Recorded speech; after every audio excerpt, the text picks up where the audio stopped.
Atëherë, namazi taravis në xhaminë e Sefës është një atmosferë e cila me padurim e presim që të gjithë. إنا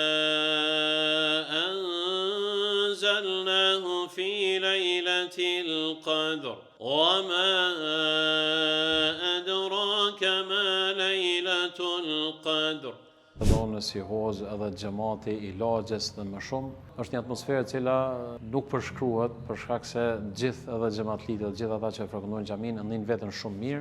Domthonë ne që sa vite falemi namazin taravis, domthonë një rekat e lexojmë gjys faqe të Kuranit, prapërsisht i lexojmë 12 xhuza deri në 13, domthonë gjatë Ramazanit. Pastaj është mas namazit të ikindis e kemi domthonë mukabelen, lexojmë domthonë direkt, këto bëj edhe që sa vite e emitoj edhe në Facebook, në kanalin tim. Edhe mas drekës po ashtu kam një fjalim të shkurtër, më deri në 10 minuta, 12. E kjo ka bu që mi hap një farloj atmosferë Ramazanit, mu përpjek gjithë. Po ashtu të kemi edhe iftarën këtë pjesën këtu që shini, çdo ditë kemi iftara, ka njëherë 20, ka njëherë 30, ka njëherë më shumë më pak. Gjithë njerëzit domethënë për vullnetit mirë vinë edhe e paguajnë edhe e sjellin domethënë këtu iftarën. Kjo është prapërsisht ajo atmosfera e Ramazanit që është në xhamin tonë.